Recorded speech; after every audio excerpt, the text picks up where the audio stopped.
ഇനി നമുക്ക് ഇഞ്ചി വെളുത്തുള്ളി പേസ്റ്റ്, കറിവേപ്പില അതിട്ട് കൊടുക്കാം. ഒരു തക്കാളി സ്ലൈസായി അരിഞ്ഞത് അതിട്ട് കൊടുക്കാം. എന്നിട്ടൊന്നുകൂടി വഴറ്റിയെടുക്കാം.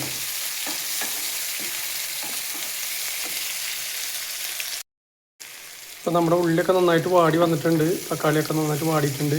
ഇനി നമുക്ക് പൊടികൾ ഇട്ട് കൊടുക്കാം. കുറച്ച് മഞ്ഞൾപ്പൊടി, കുറച്ച് മല്ലിപ്പൊടി,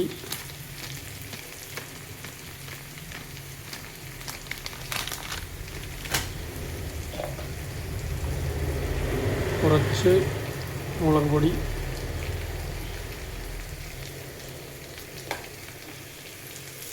ഇത് നന്നായിട്ട് വാറ്റി കൊടുക്കാം.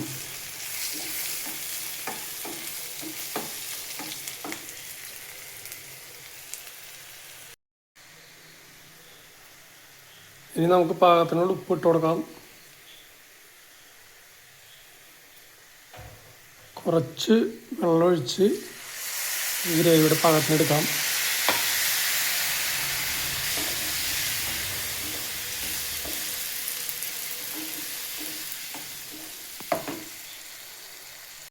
നമ്മുടെ ഗ്രേവി റെഡി ആയിട്ടുണ്ട്. അപ്പോൾ നമുക്കതിലേക്ക് കഴുകി വെച്ചിരിക്കുന്ന ചിക്കൻ ഇട്ട് കൊടുക്കാം. ചിക്കനിൽ ഒരല്പം ഉപ്പും മഞ്ഞൾപ്പൊടി, മുളക് പൊടി ഇട്ടിട്ടുണ്ട്. ചിക്കൻ ഇട്ട് കൊടുക്കാം. നന്നായിട്ടൊന്ന് മിക്സ് ചെയ്ത്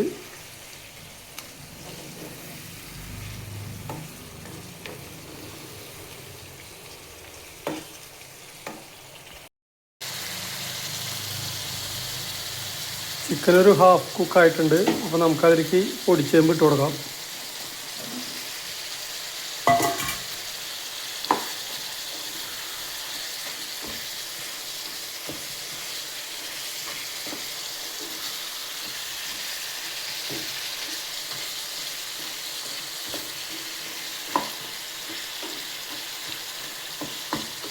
നമുക്കൊന്ന് അടച്ച് വെച്ചൊന്ന് വേവിക്കാം. ഇനി നമുക്ക് അതിൻ്റെ പാകം നോക്കി ഒരു അല്പം ഉപ്പ് പോരാകുണ്ട്. അത് പാകത്തിനുള്ള ഉപ്പ് ഇട്ട് കൊടുക്കാം. കുറച്ച് ഗരം മസാല ഇട്ട് കൊടുക്കാം.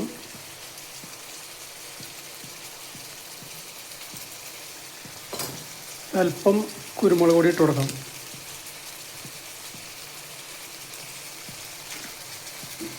എന്നിട്ട് നന്നായിട്ട് ഇളക്കി ഒരു 3 മിനിറ്റ് കൂടിയും അടച്ചു വെച്ച് വേവിക്കാം.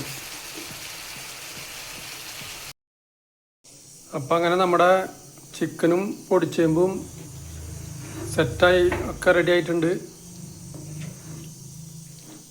നല്ല സ്മെല്ല്, പൊടിച്ചേമ്പിൻ്റെ ഒക്കെ നല്ല സ്മെല്ല് വരുന്നുണ്ട്. ചിക്കൻ്റെ കൂടെ മസാലയൊക്കെ ഇട്ടിട്ട്, മസാലയൊക്കെ ഇടുന്നത് അത്യാവശ്യം നല്ല രീതിയിൽ വെന്തിട്ടുമുണ്ട്.